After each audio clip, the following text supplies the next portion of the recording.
Assalamualaikum, selamat siang Bapak.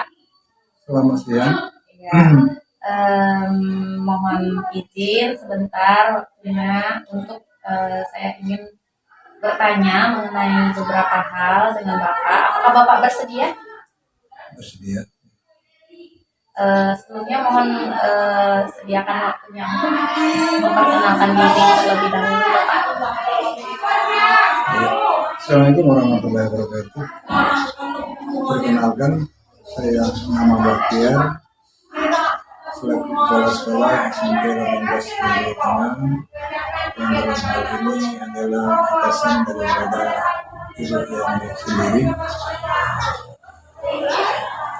Ya, Bapak Kepala Sekolah SMP 18 Bengkulu Tengah yang saya sendiri merupakan CGP Angkatan 9 dari SMP Negeri 18 Bengkulu Tengah. Saya langsung aja ya Pak ya ke pertanyaan pertama. Selama ini Bapak bagaimana caranya mengidentifikasi kasus-kasus yang merupakan dilema etika atau rujukan moral? Terima kasih.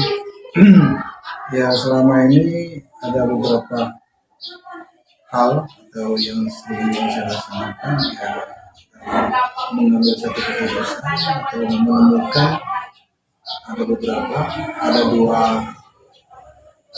bentuk, ya istilahnya. Yang pertama misalnya saya mengambil keputusan itu bisa jadi keputusan itu sama-sama benar, atau yang sering disebut dengan dilema etika. Kemudian ada lagi juga yang bisa kita ngambil satu keputusan yang satu benar satu salah, artinya ini yang disebut dengan rujukan moral. Jadi ya dalam problem ya selaku kami sebagai kepala sekolah, yang hal-hal yang seperti ini yang sering kita jumpai,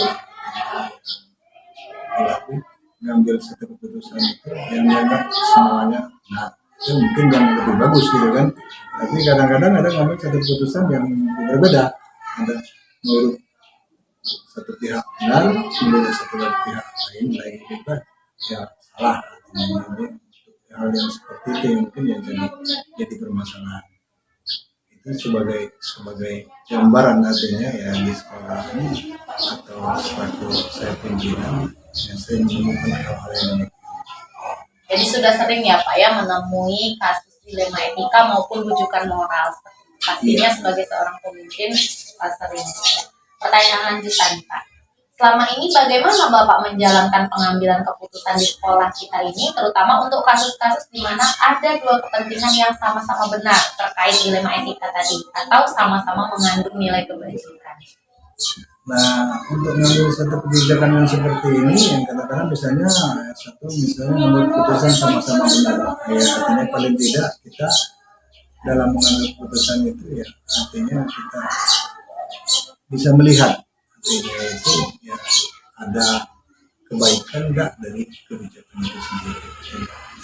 Nah, kalau memang misalnya itu baik, kita jalankan. Nah, kalau seandainya ada satu kebijakan misalnya yang kita ambil yang mungkin ada dalam satu pihak yang mungkin ada yang merasa dibenar, ada yang merasa salah, artinya itu ya mungkin ya kita secara ini bisa bermusyawarah atau bisa berini lagi, misalnya kita bicarakan lagi mana yang terpenting atau mana yang kira-kira menurut itu yang terbaik dan kira-kira ini. Berarti dilihat nilai kebajikannya gitu ya Pak ya. Kemudian juga dengan bermusyawarah, artinya tidak bisa mengambil keputusan itu spontanitas gitu. Kemudian, nah dari hal tadi itu langkah-langkah atau prosedur seperti apa yang biasanya Bapak lakukan selama ini? Nah, karena ini satu menurut keputusan kadang-kadang itu tidak secara spontan, artinya yang paling tidak kita ya duduk bersama. Artinya kita duduk bersama dengan ini ya sama-sama misalnya gimana peta permasalahannya atau di mana kira-kira yang keliru, di mana yang benar. Artinya semuanya itu ya kita musyawarahkan. Ya.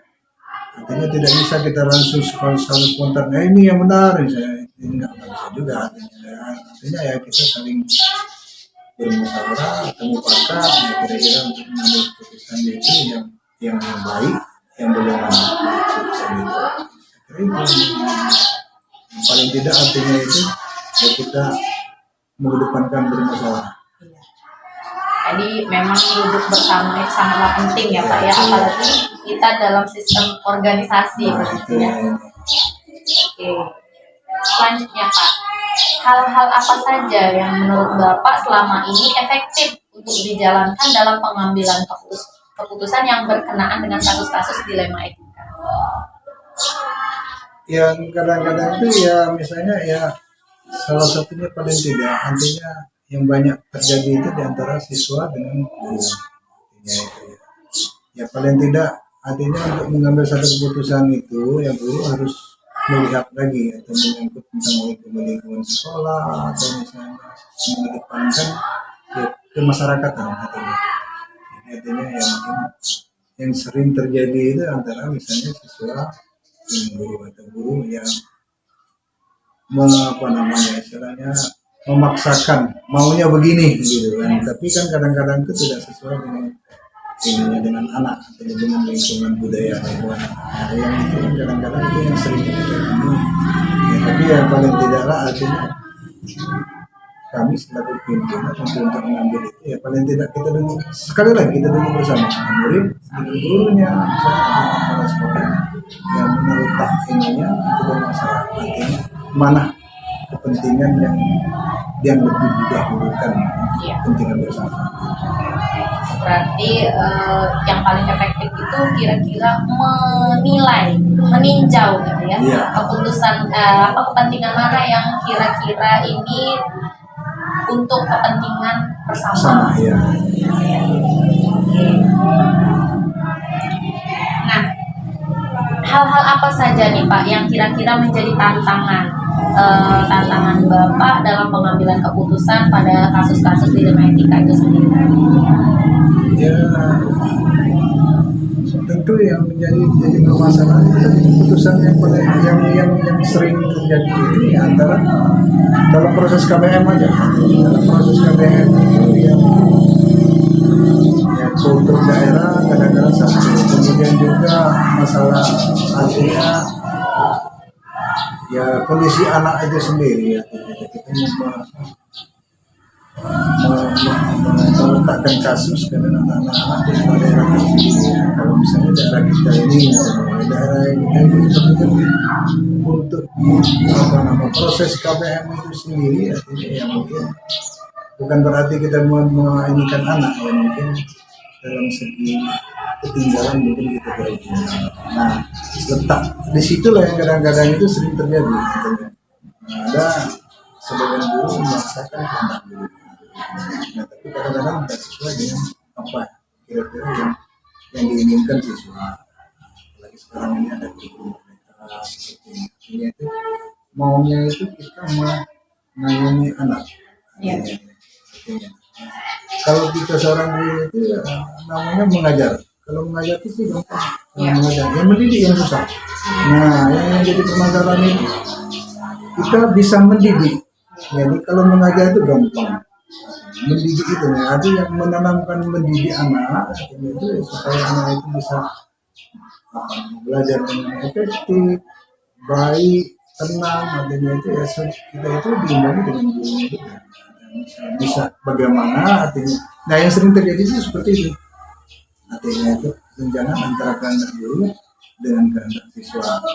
Memang tidak juga bisa kita memaksakan kehendak siswa kita ikuti semua juga nggak juga. Tapi paling tidak artinya mana yang terbaik.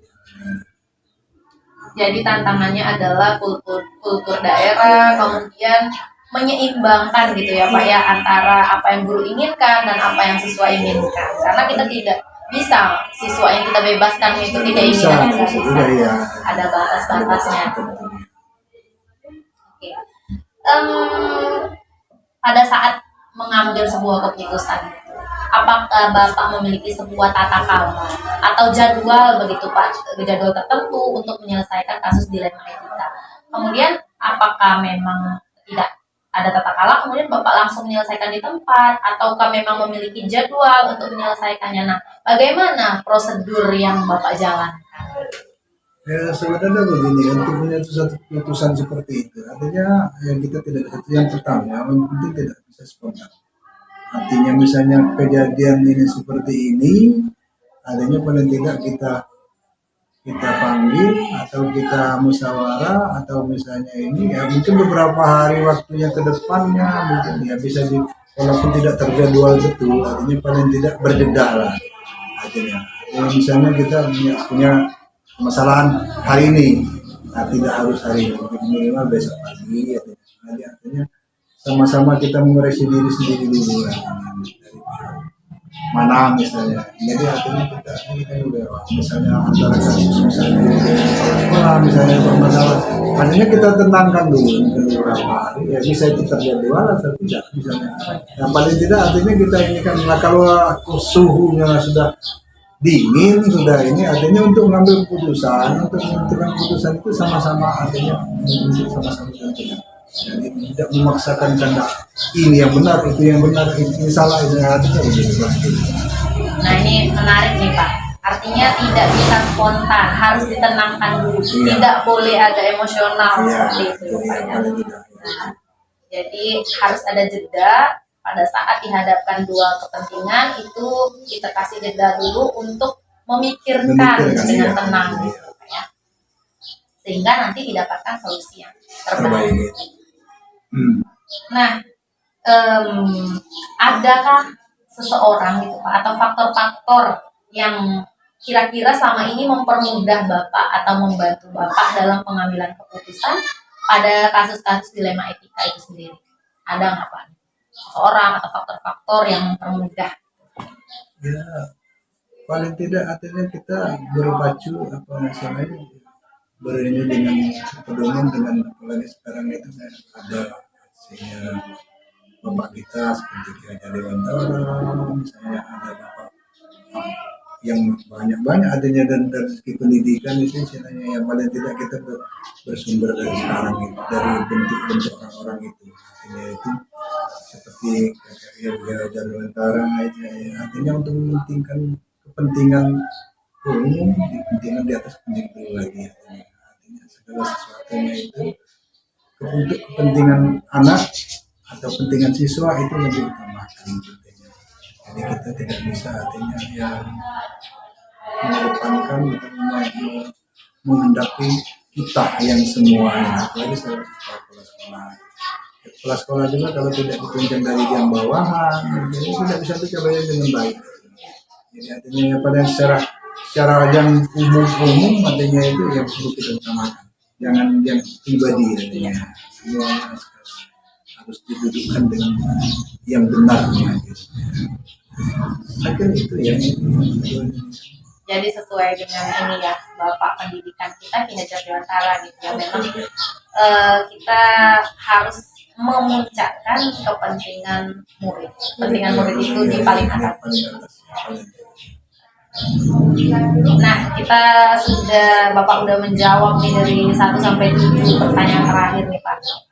Dari semua hal yang telah kita bicarakan, yang telah Bapak sampaikan, pembelajaran apa kira-kira yang dapat Bapak petik dari pengalaman Bapak selama ini dalam mengambil keputusan yang berkenaan dengan dilema etika itu sendiri? Ya, selama ini ya terus terang saja ya sebenarnya tidak ada yang sempurna. Kami juga sebagai kepala sekolah ya tidak sempurna, masih banyak kesalahan, masih banyak kekeliruan. Ya tapi tadi sekali lagi artinya kita segala sesuatunya itu harus melibatkan semuanya. Ya, artinya kita ayo duduk bersama, ayo bicara bersama, ayo apa ke depan yang lebih baik, artinya begitu. Ya, saya selaku kepala sekolah artinya untuk mengambil kebijakan itu tidak semata-mata kehendak saya sendiri. Kalau kehendak saya sendiri artinya ya kata orang itu ini otoriter sekali gitu artinya ya, tapi belum tentu untuk diterima oleh seluruh warga masyarakat atau seluruh warga sekolah, baik itu guru, baik misalnya siswa. Ya sekali lagi pada prinsipnya artinya segala sesuatunya untuk mengambil satu keputusan yang terbaik tidak ada jalan lain. Musyawarah, duduk bersama, dan memufakat. Kalau sudah mufakat, ya mudah-mudahan ada yang kira-kira yang benar, ada yang salah, ada saling memahami dan saling ya apa namanya, Tidak begitu banyak tidak protes. banyak protes lagi karena kita sudah musyawarah, sudah sepakat katanya. Jadi seorang pemimpin itu tidak mungkin mau sempurna gitu ya, tidak mungkin mendapatkan hasil sempurna. Pasti ada celah-celahnya gitu. Pasti. Nah, cuman gimana caranya keputusan yang diambil itu harus merupakan sebuah mufakat. Oke Pak, sangat menginspirasi, sangat bermanfaat sekali wawancara kita pada hari ini. Semoga ini menjadi kebaikan baik untuk saya sendiri maupun untuk Bapak sebagai pemimpin begitu Pak. Terima kasih atas waktunya sudah diluangkan untuk wawancara bersama saya. Saya akhiri Pak. Assalamualaikum warahmatullahi wabarakatuh.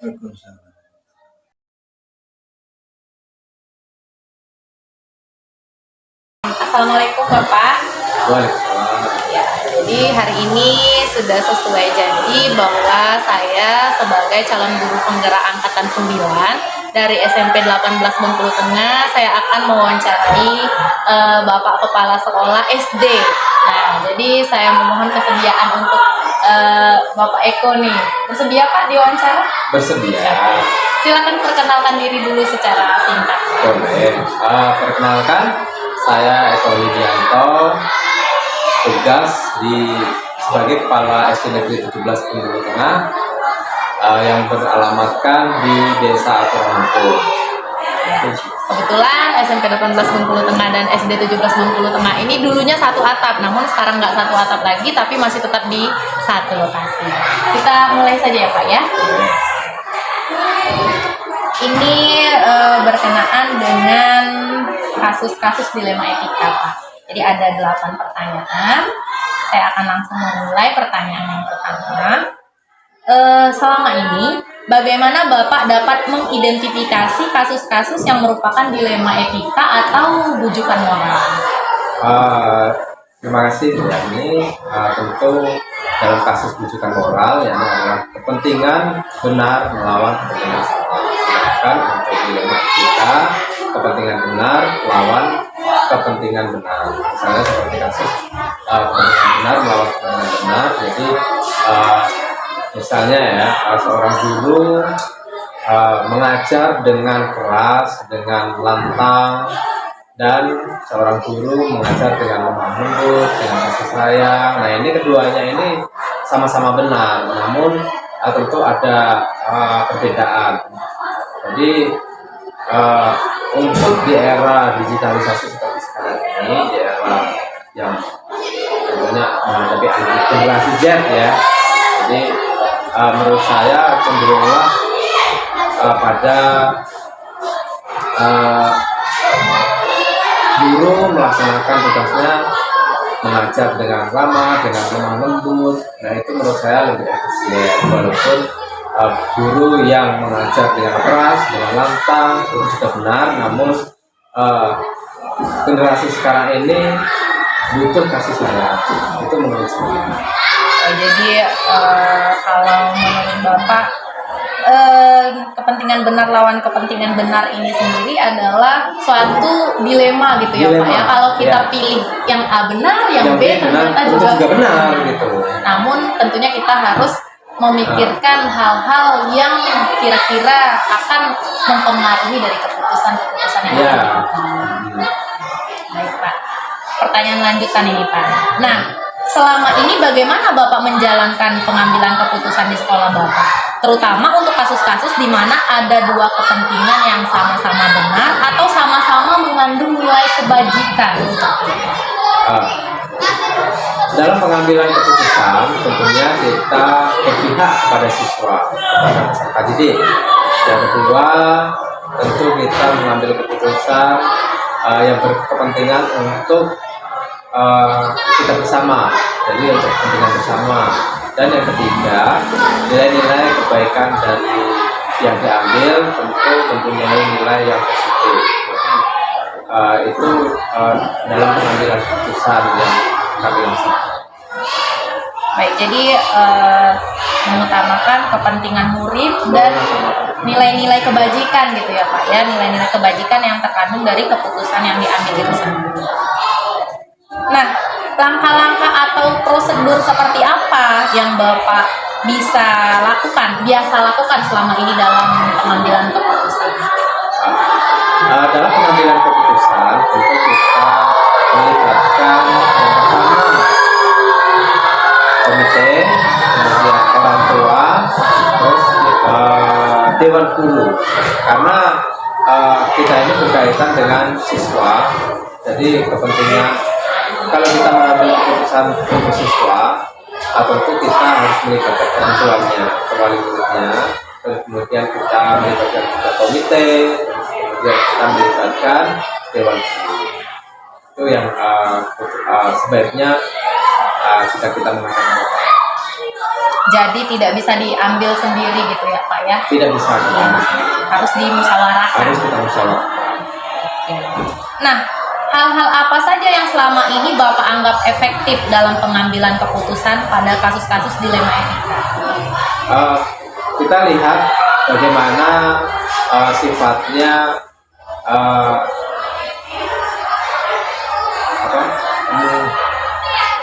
dalam mengadakan rapat wali murid yang memilih keputusan. Jadi kepentingan itu kita lihat kepentingannya tentunya kepentingan bersama atau kepentingan kita pribadi.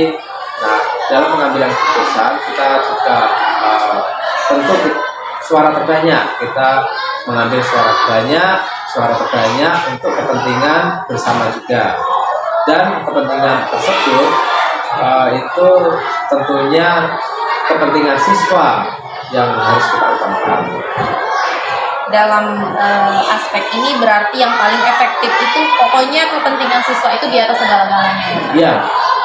Pendidikan siswa itu dianggap kita nomor satu kan di puncak piramida. Iya, betul. Ya? Karena kita sebagai seorang tenaga pendidik itu yang kita layani itu adalah siswa. Jadi kita di sekolah ini memenuhi kebutuhan siswa, jadi mengutamakan siswa gitu ya. Nah, kira-kira nih Pak, selama ini pastinya Bapak sudah melalui atau mengambil keputusan banyak. Nah, ada tidak Pak tantangan dalam pengambilan keputusan pada kasus-kasus dilema etika itu sendiri? Pada saat pengambilan keputusan tentu ada resiko atau konsekuensi yang timbul daripada keputusan tersebut. Kita harus menerima konsekuensinya dari keputusan itu sendiri.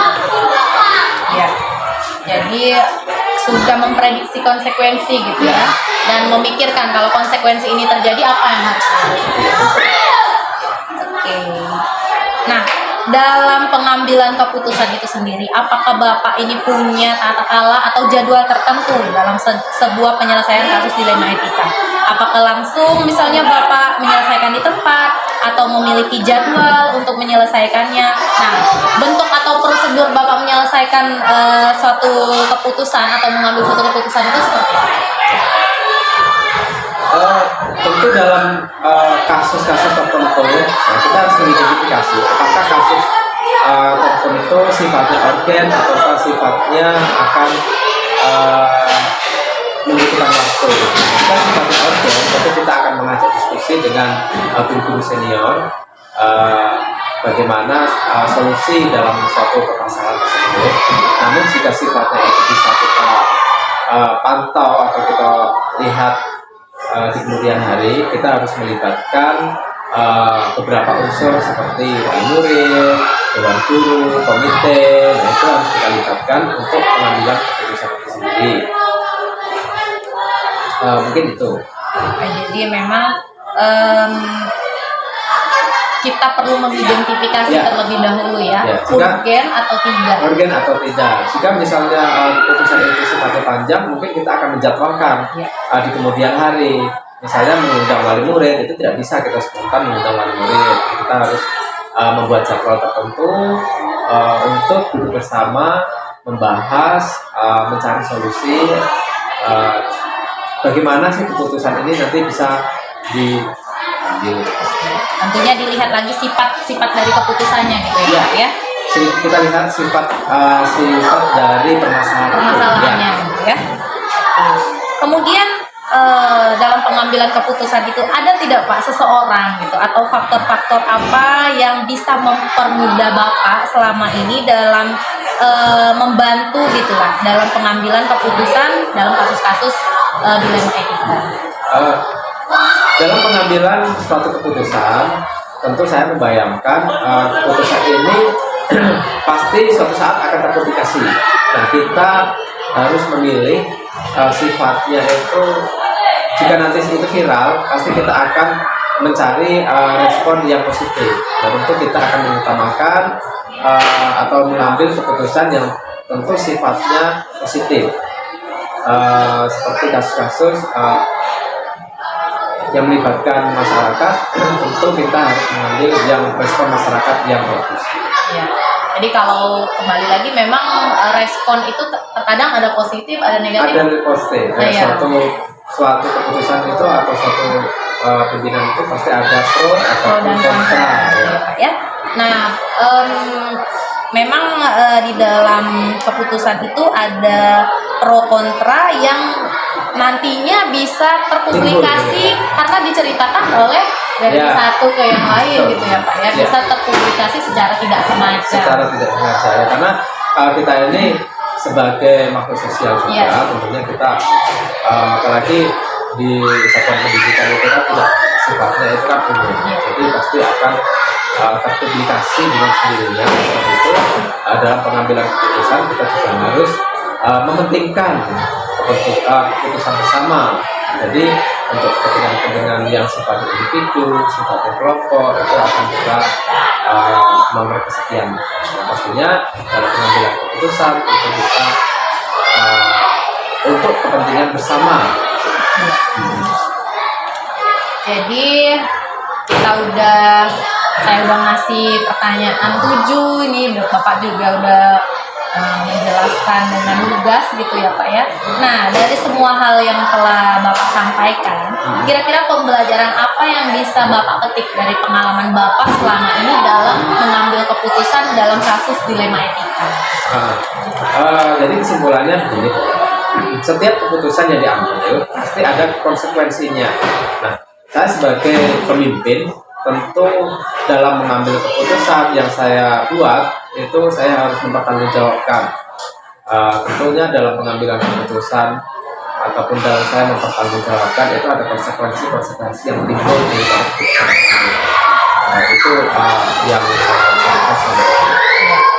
Jadi kemampuan untuk memprediksi dan mempertanggungjawabkan konsekuensi yang timbul dari keputusan gitu ya Pak ya, juga sangat penting. Kita harus meminimalisir ya konsekuensi apa yang kira-kira paling sedikit. Jadi sangat bermanfaat sekali wawancara saya bersama Bapak Eko pada hari ini Senin tanggal 5 Februari itu jam 11:30 ini di sekolah masih ramai siswa-siswanya. Jadi terima kasih Pak Eko atas waktunya. Saya akhiri. Assalamualaikum warahmatullahi wabarakatuh. Waalaikumsalam. Kami juga mohon maaf ya, ini mungkin dalam diskusi ini banyak siswa-siswa yang masih dalam kondisi ramai. Jadi dalam diskusi ini mungkin ada sedikit gangguan. Jadi saya sebagai kepala sekolah, saya juga mohon maaf. Terima kasih Pak.